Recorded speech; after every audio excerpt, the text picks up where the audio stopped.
But first, like, how was your holiday? How was Hanukkah? Hanukkah was awesome. You know, you never know how the holidays are going to go with like all the different families and there's just always drama, but very drama free. Really? Mm-hmm. That's good. Great. I mean, there definitely can be drama in the competing holidays because it's really like Christmaka at your house. Yeah, it's Christmaka, and we have a 2-year-old, and we've produced the first grandchild, so there's like a little bit of the grandparents all want their time with Henry. Yeah. So. Which is? I mean, really want to put you on the spot. Let's do it. I know where we're going.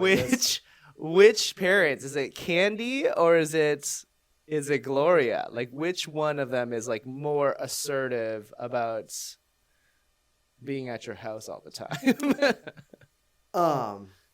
Well, let's just do stereotypes here, okay? So if you had to guess, Jewish mother, non-Jewish mother, who would you I would probably bet on the Jewish mom. 100%. Gloria's right up in there, man. Oh yeah. Love her to death. Yeah, she's awesome. But yeah, no, she was there a lot. Yeah, well, she just likes to help. She likes to help. Was she making her like Gloria's awesome hot chocolate? This she Hanukkah? Did hot chocolate. She did like an apple crumble. Mm-hmm. She like tripled the graham cracker, but it's not graham cracker. Good texture. That's good texture. Now that she is somewhat more healthy, since I got into the whole like lifestyle of eating healthier, she now is pretty much gluten free. So every dessert is like the healthier version, quote unquote, because we can go down another rabbit hole there. But yeah, it's she doesn't do like graham cracker. It's like gluten free, whatever, alternative. I mean, good on Gloria. Does she make any classical Jewish dishes over the Hanukkah holiday? Yeah, we do all the standard Jewish, which are Eastern you gotta tell the people. There's always a brisket. There's always a brisket. You got not a brisket. A brisket. There's carrot souffle is a big one in our family. Carrot souffle. Mm-hmm. What is a carrot souffle?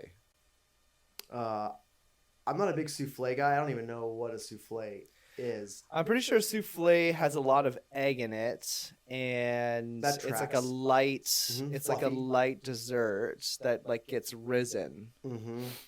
Mm-hmm. Yeah, it's like that, but just very carrot forward. It's delicious. Really? It tastes like a dessert. It's so good. Okay. There's also it is a dessert. Souffle is usually a dessert. Is it really? Yeah. Mm-hmm.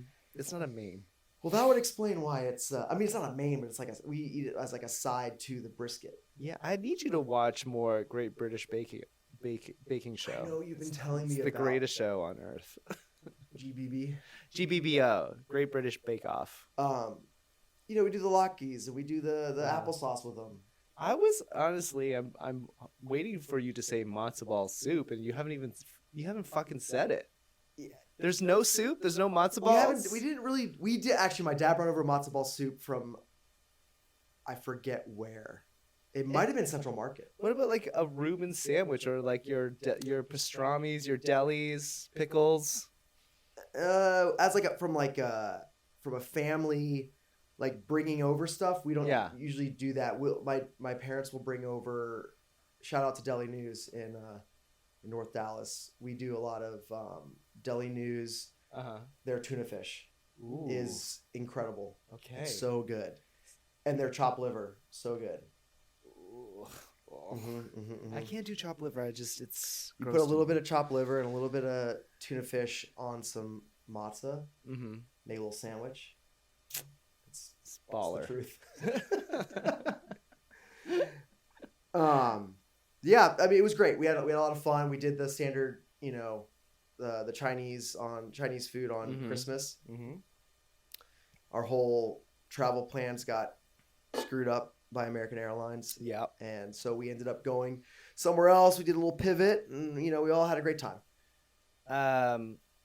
Well, that does happen to American, and it happens during the holidays all of the time. And it's a good thing that your dad knew what was about to go down, because you didn't even go to the airport. No, it helps. Your dad already knew that it was going to get canceled.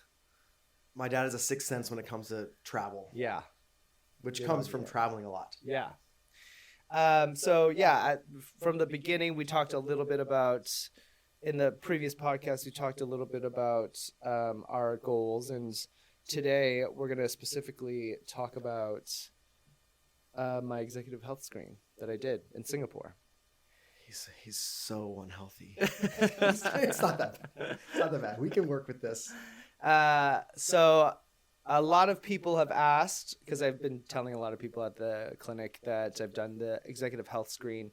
I think the first and foremost reason that I did it was I'm 42 years old now. So I want to have a good baseline going forward into my older age. I can't believe I'm saying this, but I am middle aged. I'm right in the middle.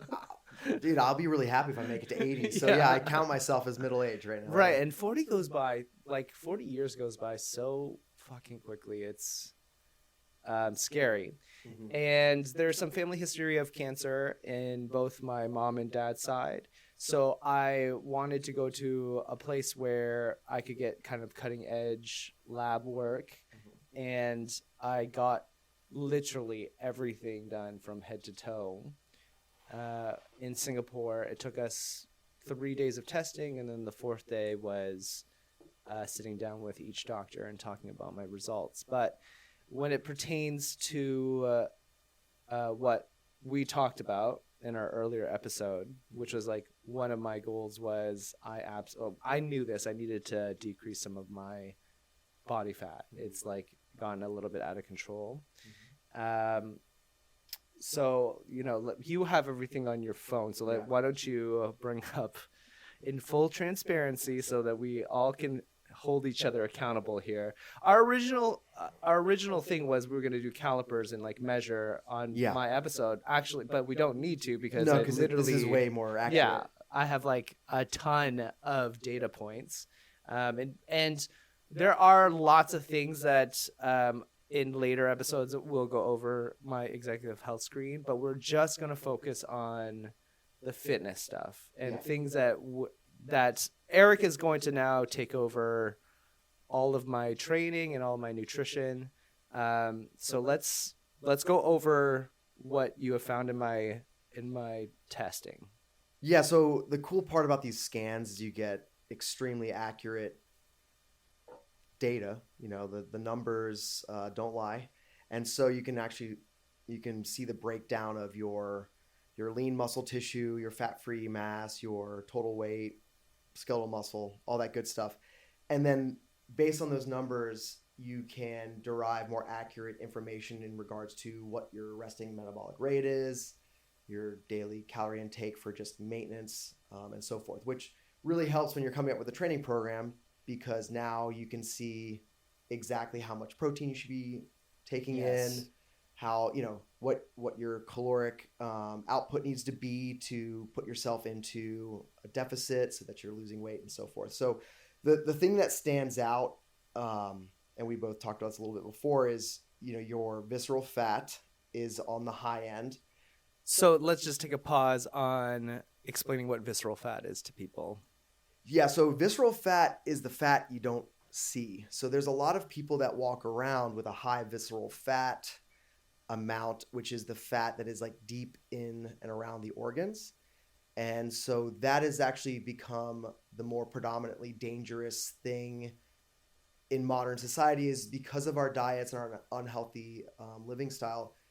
You'll see people that look skinny, but actually have a high level of visceral fat, that's the stuff that'll kill you, basically. Yeah, there are layers of fat, right? The visceral fat is all the stuff between your heart and your lungs and your kidney and your liver, in your in between your intestines. Yep. It's just filling up all kind of that dead space in your body. And then there is more like not visceral fat, but there's fat underneath your skin, which is like more visible, which is like the kind of layer. It's like a whole layer of fat right under your skin. And most people think that that's what you are like getting rid of, but that's actually not the dangerous fat. Correct. That's not,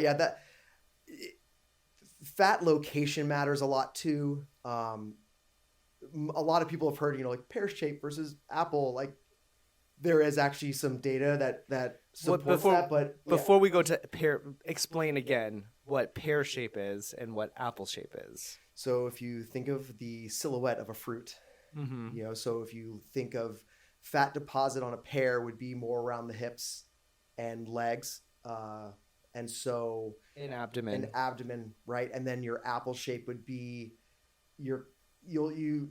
everyone's seen someone who has like kind of like the skinnier legs and arms, but a little bit more fat around the upper body. That is actually has a higher correlation with mortality and heart disease because of the fat location closer to the heart. Lungs and yeah, think of what's the guy's name in Despicable Me? Was in the first one he was the evil guy, and then the second, the third, and fourth one he becomes. I don't know what his name is, but that's Groot. Groot. Is it Groot? It's Groot, right? Is it Groot? The people out there, the 3 listeners out there, Groot. Is it Groot? I think it's just Groot. I think it's Groot. He's like more apple shaped. Yes. And then Kung Fu Panda, he would be more pear shaped because he's like. Yeah. I was thinking more like the mom in The Incredibles. She just got a badonk donk. I know, that was just a way I could slap at it. Okay. I don't know why you were thinking about that. What's going on in your life right now? We're going to cut that. So you're right. Well, I didn't know that. I'm going to have to. We probably on these podcasts we should have a fact check, which is like ChatGPT. Fact check Eric on that. Yeah, which is I thought higher mortality came from pear than apple. You want me to fact check right now? Let's pretend like we're on the Joe Rogan show. Who's the name of the guy? I don't know. I wish we had a producer. Then we could rain fact. We could rain Eric down. This is such pear versus apple mortality. This is such great podcasting right now.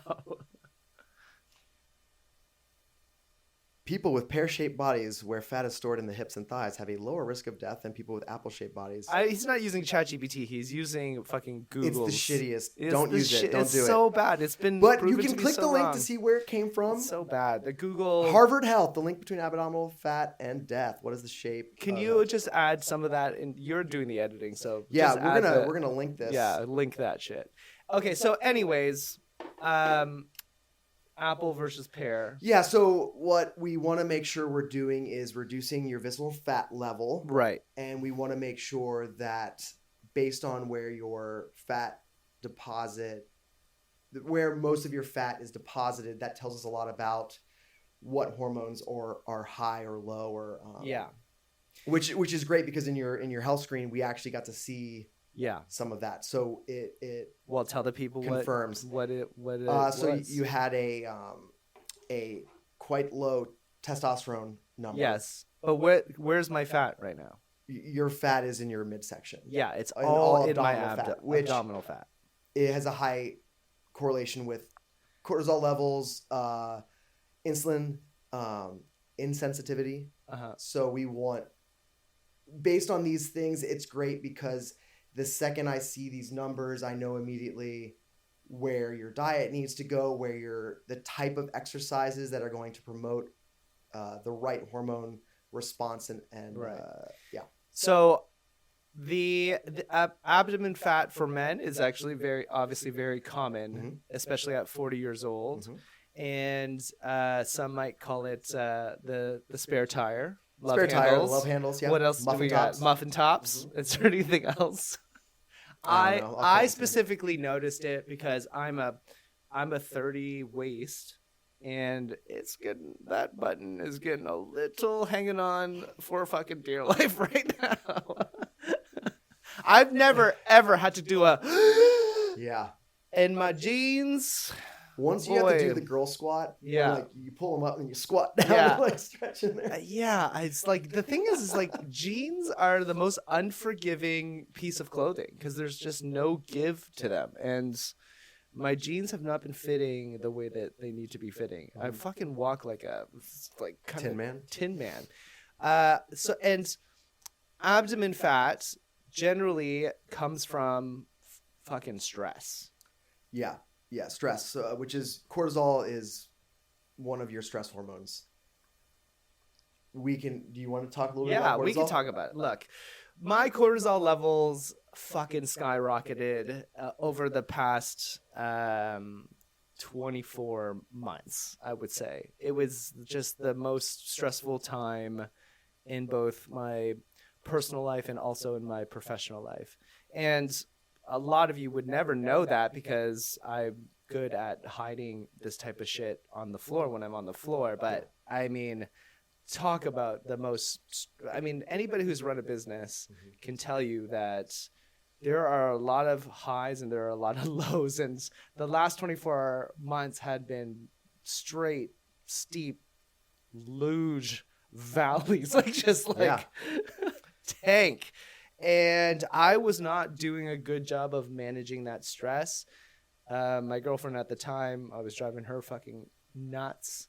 It put a lot of strain on our relationship, and I just was stressed. And I don't think that I was eating any more or less, and I was working out basically the same. But I think the combination of stress, me getting older, my metabolic rate probably slowing down, and my hormones just fucking going off.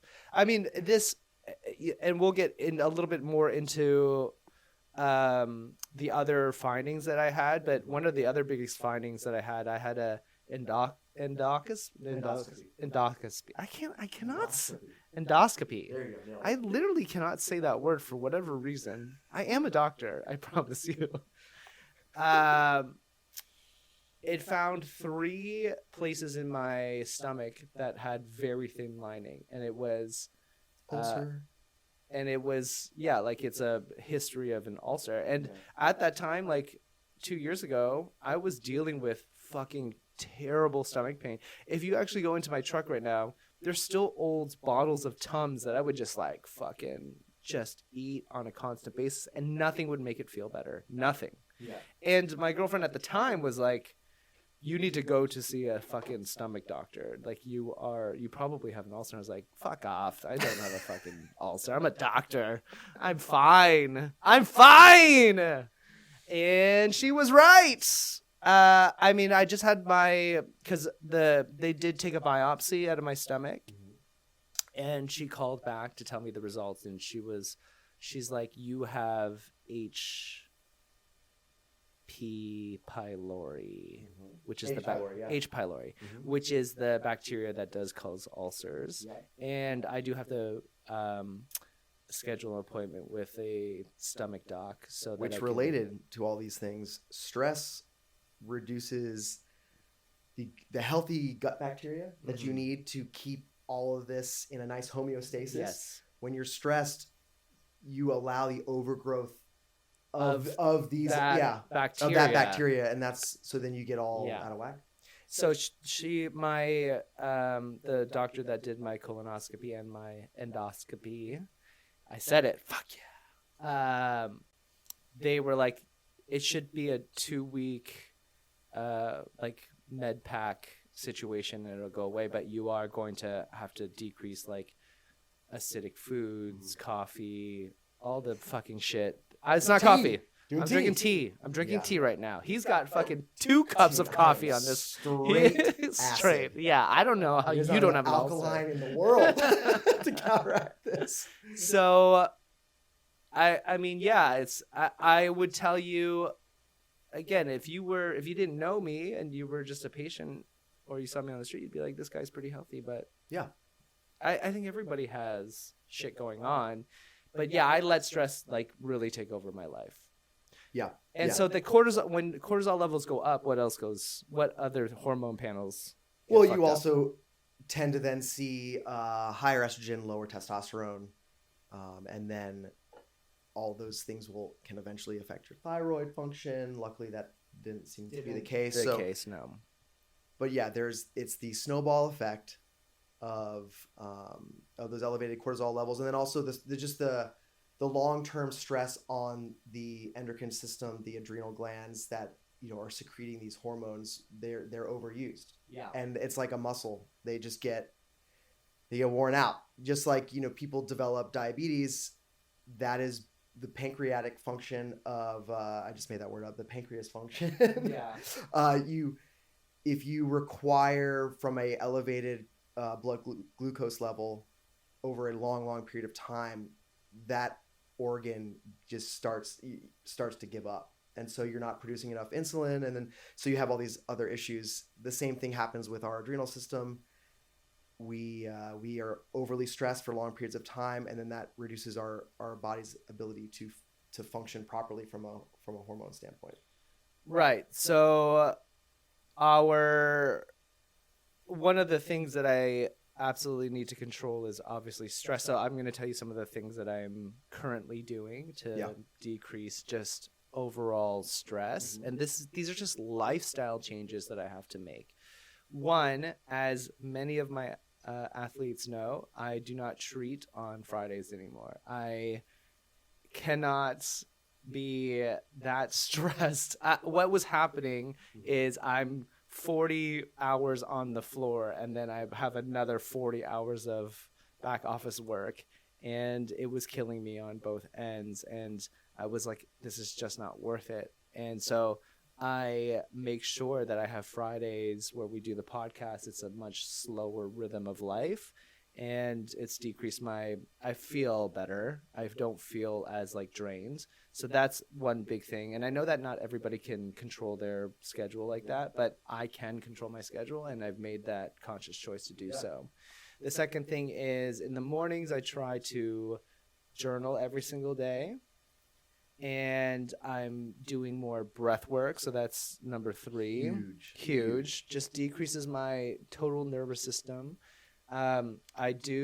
I've always done this, but I'm going to start doing more consistently ice baths twice a week.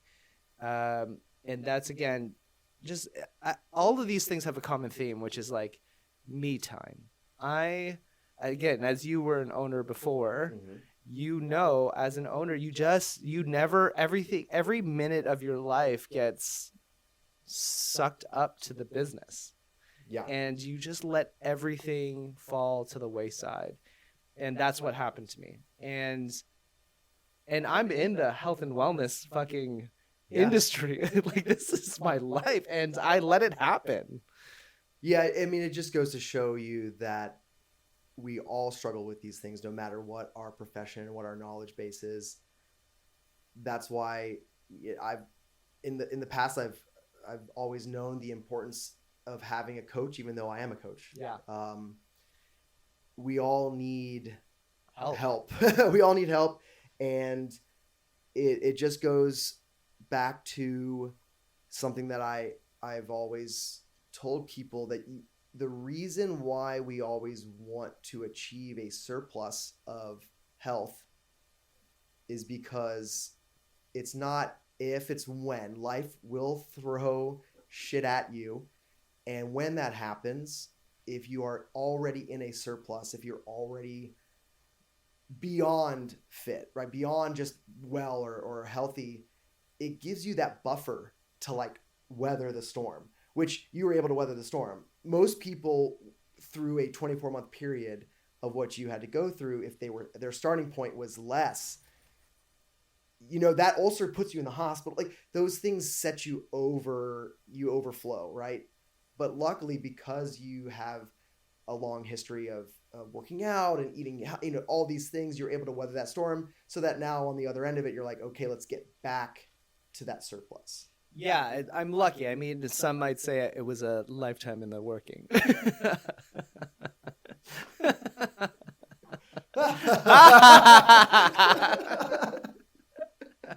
Oh, jeez.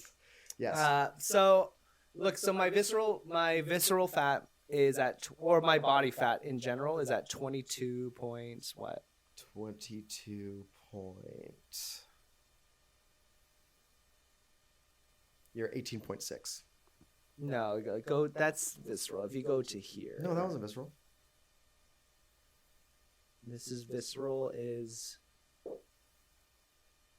it's 22. I know it is. I don't know I where. don't think you're right. I am. No, it's right over here. Look, body fat 18.6. No. I wish that it was 18.6. Go to the left and up. Enhance. Enhance. That's my obesity. 26.2. That's your BMI. That's my BMI. I know it's at 22. Where did you Body get this number? analysis. Where is this number? Did you see? I wrote it down. Go here. 28. 22.9%? Yeah. Oh, 22.9. we're talking about percentages. Yes. Yes. Now I get where you're coming from. Yeah. 20. I'm 23, essentially 23%, and they recommend that I was 15. I've been as low. I mean, in my like younger years when I was like 22, I've been as low as like 8%. Yeah. Which I was shredded, like shredded. Single digit body fat is Insane. You're seeing vascularity in the abdomen. Yes. Yeah. So I am not that anymore. and really what I would like to be sub 15. I think the number one goal, looking at that number, the number one goal is we got to get you back into the teens. Yeah. And then the long-term goal would be, I think by the end of the year, we want to try to get to that 15 number. Yeah. Yeah. So, and decreasing that abdomen fat is, and I think this is the lowest hanging fruit, right? Because once that happens, my estrogen goes down, my testosterone goes up. Yeah, we could do a whole podcast on how fat affects, like your body having fat on it affects your hormones. Yes. So yeah, everything helps everything. So as you're reducing abdominal fat, you're improving your hormone profile, which is then allowing you to more easily maintain and gain muscle mass, which then increases your resting metabolic rate, which then makes you burn more calories out. Like it all is like this, everything gets better as everything else gets better. Right. So let's talk about the plan. Okay. So the plan, when it comes to different starting points require different approaches. Because your starting point isn't really that bad. No.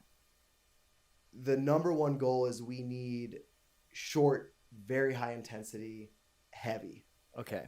Because we want to prioritize movements, big, heavy compound movements stimulates testosterone growth hormone. Okay. So we want to, start performing exercises that are going to promote the growth of muscle and the secretion of testosterone, because we know that is going to have an impact on those other hormones.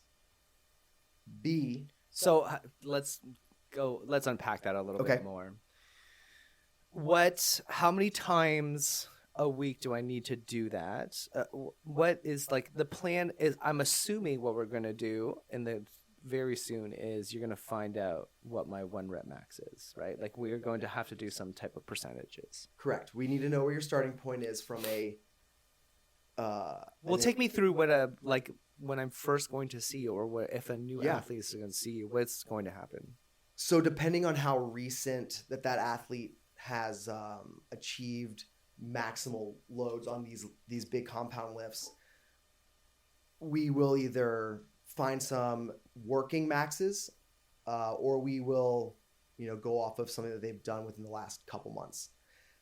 How close is the last couple of months? Like within 8 weeks, 12 weeks? Yeah, I like to know what you've done in the last 8 to 12 weeks. And that's more for a person that is like a more advanced Intermediate to advanced athlete that does strength training. Those will be applicable numbers. For people that have never maxed out, that have never actually done big compound lifts like a back squat or a deadlift, the approach looks different because their working maxes are going to change every day. Yeah. So for them, it's daily maxes. It's working up to perceived efforts and things like that. Right. So like they want to be in a perceived effort and like 8 out of 10, 9 out of 10. It might not actually be off of the standard of how much weight. How you usually find out what your 1% max is not that you're actually putting as much weight on a bar and then lifting it and then breaking your fucking back, which is fine. Just more appointments on my end. No, what we do is we do like a one set of 10 reps and like kind of see what your perceived is, and then there's actually a table that figures out, okay, if you were able to do, one set of 10 reps of 100 pounds, but you felt like that was a perceived of like 9 out of 10, or like the last two were like really hard to do, then we can figure out through a table like, oh, this is what your 1%, or this is what your one rep is theoretically going to be. Yes. And then we base everything we base the intensity and the weight on that number. Correct. And your weekly volume, the amount of volume that your body can handle depending on your training age, so meaning like how long you've been training at intensity. So younger training ages can handle a lot more. And there's a lot of reasons for that. Namely because what your potential is and what your current activity is, there's a huge gap. The reason why advanced athletes get so worn out from intense work is because their intensity is actually really close to their like ceiling. So when they do a 90% lift, it's 90% of a true 100%. So that affects you differently than someone who their ceiling's here, their current 100% is here. So when they work at 90%, there's still a huge gap between where their ceiling is, so that it's not having the same effect on their CNS and their system. So, which is a great point, because if you're doing the same shit all of the time, your body will adapt to it and you won't make any gains. There's a reason why we cycle in and cycle out of programming, because if you just did the same stuff, you would plateau and you'd be like, why am I not making any gains? It's because your central nervous system has adapted to it. Your physical muscles and your tendons and your ligaments, they've all adapted to it. So you have to shock the system often. The human body is incredible in that it adapts to stress very well, but without stress, there's no adaptation. And so the goal of a coach that knows what they're doing is finding where that perfect zone is, where too little stress and there's no adaptation, too much stress, you have to see Dr. Wu. Yeah. So you want to be underneath the risk level of injury, but still stressful and difficult enough that your body needs to adapt. Everyone's gone to the gym after taking some time off and you're like, you can't walk because you're so sore. That's because that activity level was very different and stressful in comparison, the contrast of what you were doing. So your body has to adapt. If you keep doing the same thing, like Dr. Wu was just saying, you start getting sore. Yeah. So that is the little indicator. If you're not getting sore from your workouts, not that soreness is like important. There's a whole thing on that we can go through, but it is an indicator that what you've done was stressful. So it does help you understand, okay, like, did I do something that was challenging enough for my body to need to respond? Right. And so we have our own native app that we use for training and programming. And what would happen in a situation if you were to come in is, and if you had a previous injury or you are injured, you'd come and see me first. I would figure out what was going on. I'd tell Eric, these are the things that are going on. And then he would plan or he would program for you around what's going on. So I know historically, just because I've been working out forever, my left shoulder will have like impingement syndrome every once in a while if I lift too heavy on like incline bench or if I do a lot of military press. Right now it's even a little bit sore, so I've been like smashing into my rotator cuff and I've been trying to get into my pec. And then my low back will definitely get angry if I back squat real heavy. And he knows these things, so he's going to program around that so that we can train effectively. What happens from my point of view is people jump into these programs willy-nilly with no one and they fucking know that they have these issues, and they're like, well, I want to lose the fucking abdomen fat, so we're just going to sacrifice it. But then it won't rear its ugly head this time. Yeah, it won't. And then by fucking March break, by spring break, you're on my table and we're deciding whether or not this is surgical or can we fix this conservatively. So why not, like, an ounce of prevention is worth a pound of medicine. So, I know this. I'm telling him I have a left shoulder, low back. These are my only two issues. They're like real right now. My shoulder's probably a 4 out of 10. My back is a 0 out of 10. But I do know that if I back squat a lot, I have the propensity to have back pain. And he will know this, and he will create a program that will help strengthen my low back before we start doing fucking crazy and lifts. I also, because I know you and I've known you for a long time, you work out at different places. Yeah. And so it's very hard for those of you that are studio hoppers that, you go to like the Pilates here, you go to a CrossFit class here, you do run club, you do whatever. You have to understand that you are taking a lot of different programs that who knows if even individually those programs are well thought out, but that now you're making your own concoction. Right. And you don't have someone, I mean, maybe you do, but I would find it extremely rare, or going home and looking at, okay, so I did this amount of lower body hinge this week, and I did this amount of upper body pull and horizontal push, and like I'm looking at this and seeing, okay, well, this is what my volume was this week, this is what my volume was week 2, I need to tone down this. Yeah. People aren't doing that, and so it's not a problem till it's a problem. Yeah. And so when it comes to people with overuse injuries, like whenever anyone's like, oh, my lower back when I squat a lot of times it's just simply doing a little too much. So it's going to the CrossFit class, doing 5x5 back squat, following it up the next day, going to what's another Evolve, or I'll give shout outs. So like might as well shout out all the studios in town. Yeah, you go to whatever another gym, and then you do another program that they're doing that day, and then there's a little bit of overlap. And most you probably know, you're like, oh, I did this yesterday. But then, you're with your friends, so you just do it anyway. And then the next thing you know.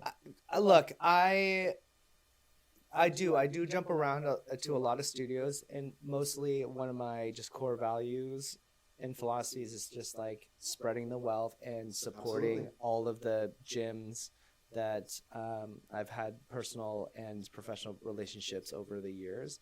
And I think that they're all great at what they do. And I enjoy the communities that I've built in those places. And it's not that I'm going to drop all of them, but I am going to I have to, for my own health, tweak it. I have to tweak. Yeah. And in our app, the nice thing about the app is there's that two-way chat communication. So even if we weren't seeing each other on a daily basis, you could put in there, hey, I did this class this morning. Here's what it looked like. So at least I know, okay, well, maybe we need to adjust some things here.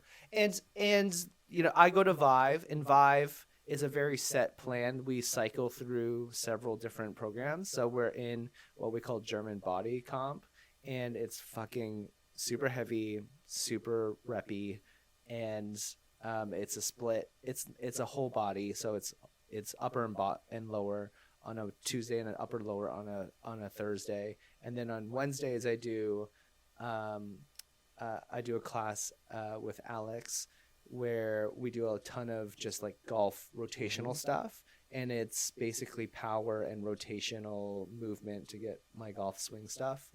And so I'm going to put all that stuff in our app, and you're going to see it, and you're going to tell me like these are the things that we just need to tweak. And you might add, I'm assuming you're going to add a couple of days or a day or two. Absolutely. And it doesn't have to be, correct me if I'm wrong, but it doesn't have to be like a 2-hour program. No. 30 minutes.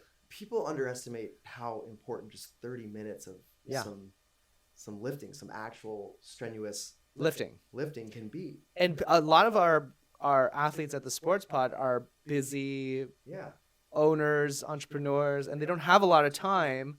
And so they're daunted about thinking about, fuck, I have to do an hour-long CrossFit class. It's like, we are so obsessed with whatever the plan is. We've got to stick to the plan perfectly. And if we deviate from the plan, it's all for naught. Yeah. Just give up. Yeah. And then it's so binary. Yes. And the name of the game is consistency. Even if the plan said, 45 to 60 minutes of planned work, there's A, B, and C. If you just get in and do A, just do A. Yeah. Just get in. If you're supposed to do 5 sets of 4 and you only have time for 2, just do 2 sets of 4. Like, just get some lifting in. Yeah. It really does matter. So that's the training part of it. Now let's talk about the nutrition part of it. Yeah. So again, we have all these numbers from his health screen, which is great because it allows me to be more specific with the protein requirements. So I know what his skeletal mass is, and I know what the goal should be from where we're trying to, like, what we're trying to get to from a number standpoint, which then dictates how much in grams of protein I know is your like minimum. So I always start there. What is I think this is a really interesting topic, which is as a shorthand, how much protein, like gram per pound, should you be taking? Okay, so this, I swear, every 5 years, the percentage and the number changes. And so just for a starting away from just to start ballpark, is I look at how much you weigh. And if you weigh 100 pounds. Yes, you weigh 100 pounds and you got 20 pounds of fat on you. I take 80 and I say, that's your minimum. With nothing. 80 grams. 80 grams. You minimally have to have 80 grams. That's just like a starting point. Yeah. Then so that's a gram a pound, so to speak. A gram a pound. Okay. Then I up that number based on where we want our goal muscle mass to be and the activity level and how much of it is like stressful on the muscle system. So for, let's just make it easy. Let's say you weigh 200 pounds. You've got, let's say 40 pounds. So you're looking at 160 grams baseline, but we want you to gain. So I would add about 20. So for you, I would say 180 grams of protein, which is a lot of protein. Right. That's difficult. Look, I think one thing that most people don't do is read the fucking instructions on the back of your protein shake and understanding how much one scoop of protein, how many grams there are. Here's a better question. How many grams can you like actually digest in one sitting? This has also been changed over time as far as like what people thought the absorption was. It used to be, people would say, oh, like 60 is the upper limit. Now they're saying it could be higher. Just it depends on a lot of other factors. But in general, when it comes to just ingesting fast, like through a shake, going over, I don't see any added benefit of going over like 50 grams of protein. I think that's probably like an upper limit. I've read recent research essentially says anywhere between 40 to 50 grams a sitting. So if I'm trying to hit, let's just round up to 200, I have to have 4 sittings of 50 gram protein intakes. And let's just say how how much protein is a palm size of steak or red About meat? 35. About 35. So I have to eat at least a palm size of steak 4 times At a least. day. Yeah. At least. That's why And a lot that's of not bodybuilders even- like chicken, because it's leaner. So like from a size standpoint, And tuna. and tuna, they're dense. So like with steak, there's fat, there's other things there, so it's harder to eat the amount, Mhm. right? So that's why like lean proteins are really popular with bodybuilders. But I like red meat because of a number of other factors. Yeah, the vitamins and the minerals. the micronutrients and things like that. So Not to mention that all of our tuna is basically mercury now. yes. And so going back to the protein shake, one scoop is anywhere, again, every packet is different, but I realized that I would only put 1 scoop of It's like protein. 24. It's not even 20 grams Yeah, of something. protein. And so I've now had to put 2 scoops. And right now what I do is in the mornings I will make a huge thing of shake so I can have it twice a day. Mhm. So I'll put 4 scoops into with collagen and maca and a little bit of like banana and strawberry and blueberries, which I also know like a ton of that is gonna fucking jack up my glucose levels because Yeah, we're gonna work with you on the timing of the shakes. yeah. Because that is important. And just liquid, there's a reason we have teeth. There's a reason our digestion begins with chewing. So your saliva and the breakdown, we're supposed to chew our food, and we're supposed to chew for a long time to help everything else in the system do its job. Because Yes. if you send just a bunch of solid shit down there, like it makes it harder for your body to digest. So I'm happy that you just brought that up because literally my stomach doctor in Singapore was like, you eat too fast. This is part of the reason why every you have American an eats too ulcer. fast. Yeah, and Yeah. he was like, I need you to fucking chew more. He didn't say fucking, but he said, I need you to slow down and chew more and slow your eating down because that's part of the reason why you have so much acid in your stomach because you've put basically unchewed food in there and your body has to put more acid into your stomach to break it down. But you can break it down with these things Chew. called chompers. Mandibles. Your mandibles. So yeah, chew your food.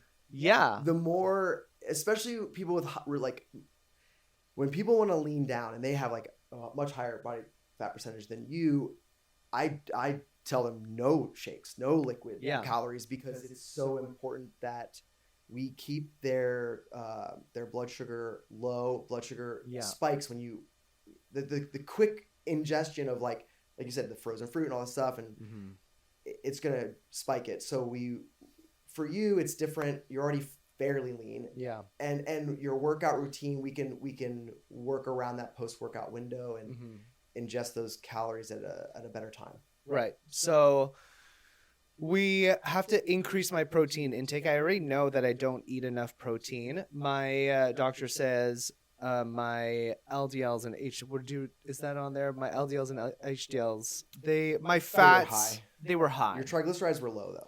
My trigger, which is, can you tell them the difference between HDL, LDL, and triglycerides? So, okay, so this is getting I'm just gonna say in general, if you just go and get blood work done, just the most basic version, the numbers that you see are calculated numbers from a formula that someone developed. And so there's room for error there. And so I don't like just so your baseline blood panel, because I don't really think it tells you enough about LDL and HDL to determine if there's risk factor there.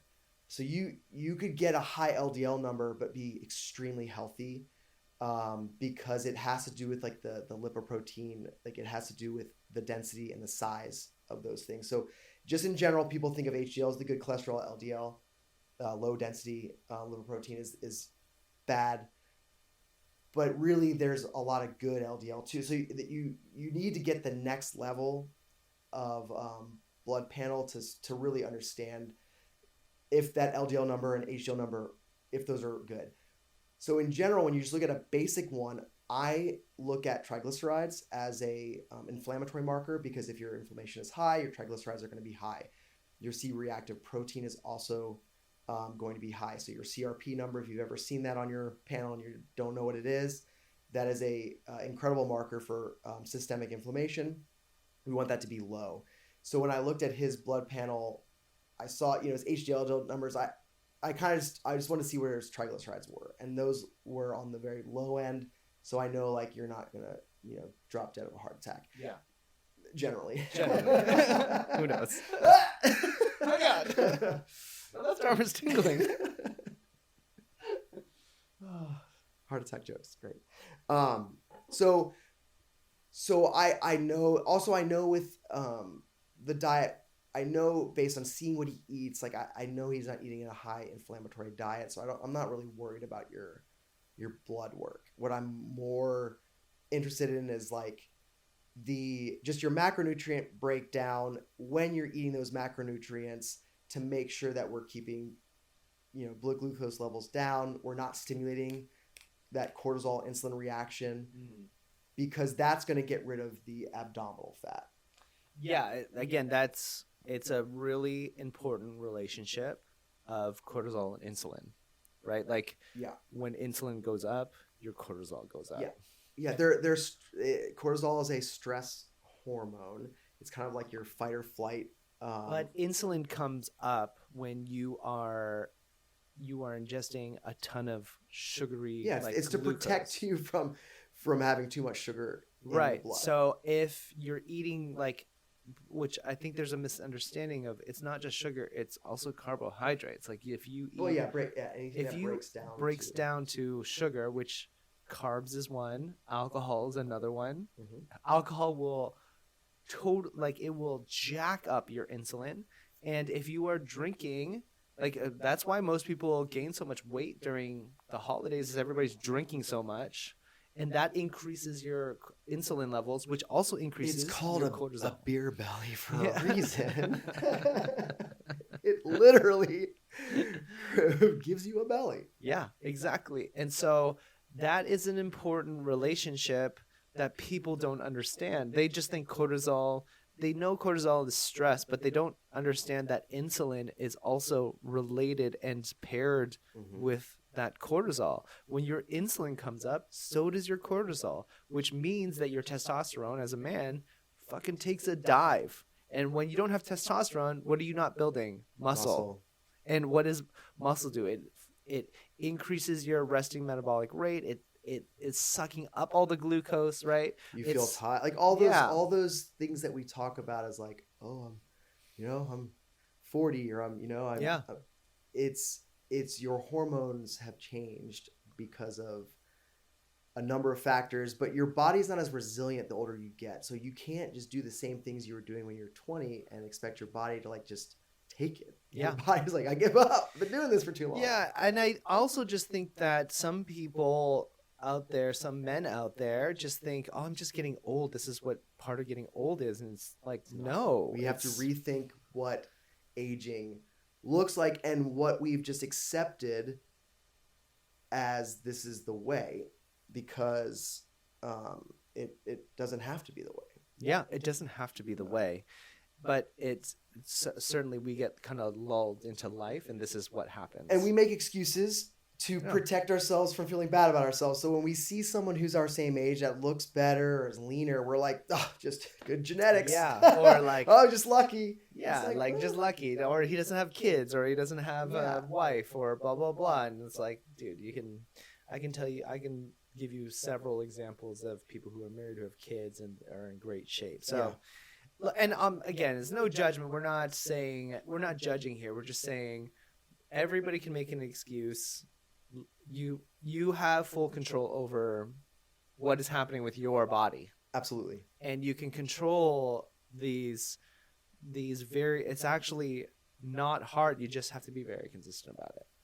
Yeah, consistency is important, and just starting small you don't have to change 15 things day one of a plan to see results. You can change one thing. Pick the lowest hanging fruit that you can feel successful about. Yeah. And just start there. Like for some people, that just might be waking up and taking a multivitamin. That's it. That's a win.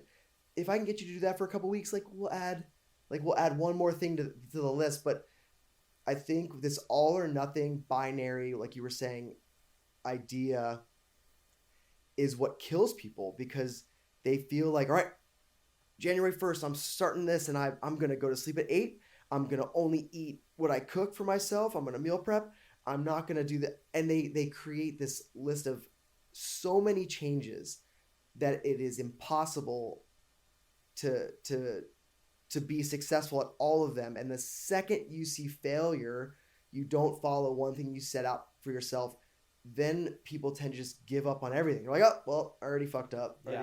And so just start small. You don't eat the entire elephant in one sitting. You just one bite at a time. One bite at a time. So let's just recap the things that we're going to do to take under control. So number 1 is what? Number 1, we're going to strength train you. We're going to go heavy. We're going to lift weights. Intensity. Heavy. It doesn't have big to be compound lifts. Big compound lifts. Number 2, we're going to eat more protein. More protein throughout the day, and we're going to figure out the timing of that protein. Yeah, the timing how much of macronutrient breakdown. When I say macronutrients, protein, fat, carb, we're going to look at the ratio of those macronutrients when you eat them, how that affects things. Right. And then I'm going to continue to do my best to make small lifestyle changes to decrease my stress and cortisol levels. And those are the only it can be that simple. Those 3 things. Eat meat and just don't relax. Relax, breathe. If you do those 3 things, we're going to see some great results. Breathe, bruh, breathe. Just don't know. So that's what we're going to do. And when do we feel like we should do the next these updates? We got to do how many? What would you suggest is a good time to once a month? I think once a month. Every 4 weeks. Every 4 weeks, because in general, from a programming standpoint, should I do blood panels every 4 weeks or? Wow, yeah, no, I would say a blood panel let's do a blood panel in 3 months. Okay, so let's do a blood panel in 3 months, but we're going to do a checkout. So we'll do a weigh-in. And just kind of look at body fat and also muscle mass. Once a month. Yeah, we want to make sure we're trending the right way. The right way. Yeah. Okay. And one of the other things that I really found really interesting about my executive health screen, and it was a really important thing that my doctor was asking me and telling me about, and I thought it was a really interesting thing to tell the people that